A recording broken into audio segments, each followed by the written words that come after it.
हरिओम तत्सत, हरिओम तत्सत, हरिओम तत्सत। प्रिय मित्रों,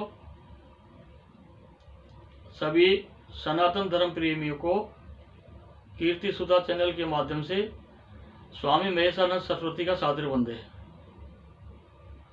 मित्रों, आज मैं आपके सामने जो चर्चा कर रहा हूँ वो ये चर्चा कर रहा हूँ कि जो हमारे ये शरीर है इसका निर्माण कैसे हुआ। जैसे आप मकान बनाते हो तो उसके अंदर जो मटेरियल लगता है तो आपको उसकी जानकारी रहती है। तो इसी तरह से हमारा भी तो ये मकान है, तो इस शरीर का निर्माण कैसे हुआ, तो इसके बारे में मैं छोटी सी जानकारी देना चाहता हूँ आपको। मित्रों, ये शरीर पंच महाभूत से निर्माण हुआ है। पंच महाभूत कौन कौन से हैं? आकाश, पृथ्वी, जल, अग्नि, वायु। ये पंच महाभूत शास्त्रों में कहलाते हैं। और ये जब पांचों एक जगह इकट्ठे होते हैं तब इस शरीर की संरचना होती है। अब ये पंच महाभूत हैं, लेकिन एक एक महाभूत की पांच पांच प्रकृति होती है। तो उस भेद से 25 प्रकृति होती है।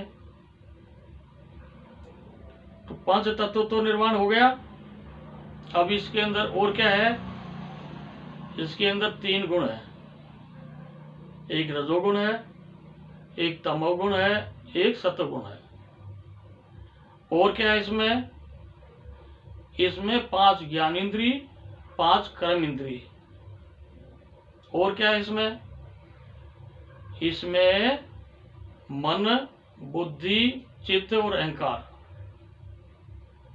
इस तरह से इसका निर्माण हुआ है। आगे इसमें और भी बताएंगे हम, लेकिन ये एक मोटे तौर से जो बताना चाहता हूँ, ये पंच महाभूत मिलकर इस शरीर का निर्माण हुआ और इसमें परमात्मा विराजमान है। हमारे सबके हृदय में परमात्मा आत्मा के रूप में वो विराजमान है। अब इसमें जो 3 गुण है, इन तीनों गुणों के अलग अलग कार्य हैं। तो रजोगुण क्या है? वो जैसे कार्य में उसकी प्रवृत्ति होती है, ये कर लो, वो कर लो, वहां चला जाओ, ऐसा कर लो, तो वो रजोगुणी वृत्ति में ज्यादा होती है।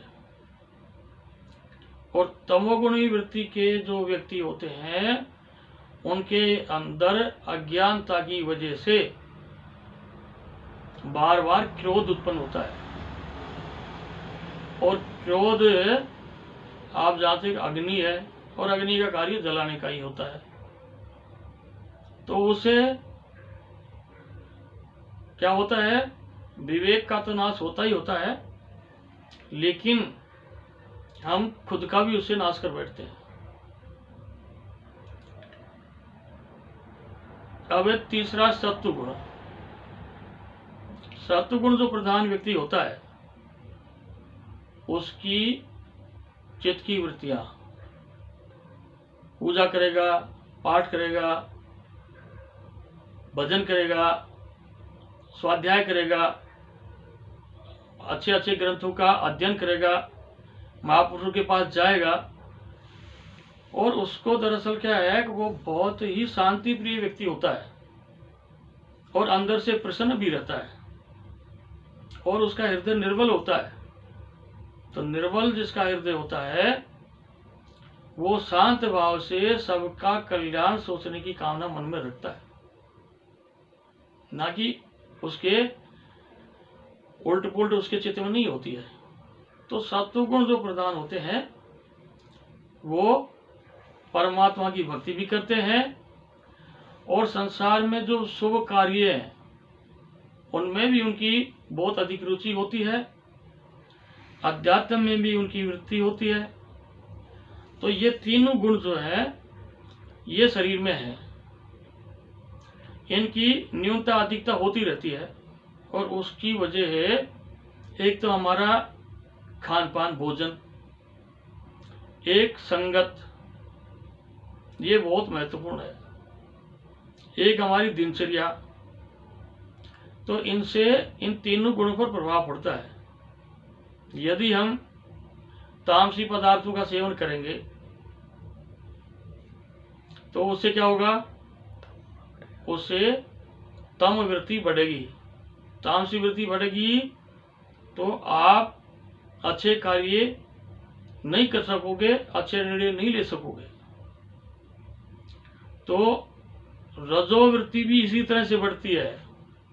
जैसे राजशाही भोजन है, एक तो संत महात्मा कुटिया के अंदर बैठकर गीली सूखी जैसी भी 2 रोटी मिल गई वो राम रस मिला के और खा लेते हैं और उसी के सारे भगवान का भजन करते रहते हैं। तो उसके अंदर क्या है, उनके चित्त के अंदर जो और वृत्तियां हैं वो घुसती नहीं है। और अनेक प्रकार के जो व्यंजन आपके सामने होंगे तो क्या पता कौन सा व्यंजन कहाँ से आया है, किसके द्वारा आया है, क्यों, वो ये मैं आपको बाद में बताऊंगा। अन्न का मन के ऊपर बहुत ज्यादा प्रभाव पड़ता है। तो आहार और विहार भी जरूरी है। तो सात्विक भोजन करोगे तो आपकी बुद्धि भी शुद्ध होगी और आपका चित्त भी, आपका मन भी। अब मैं अगले वीडियो के अंदर आपको इंद्रियों के कार्य, मन बुद्धि चित्त अहंकार का कार्य, चित्त की वृत्तियां, चित्त की भूमिकाएं, इसके बारे में आगे बताऊंगा। ये छोटे से ग्रुप में बताया है और इसमें कोई गलती रहेगी हो तो क्षमा कर देना। इसी के साथ जय जय श्री राधे, जय जय श्री राधे, जय जय श्री राधे।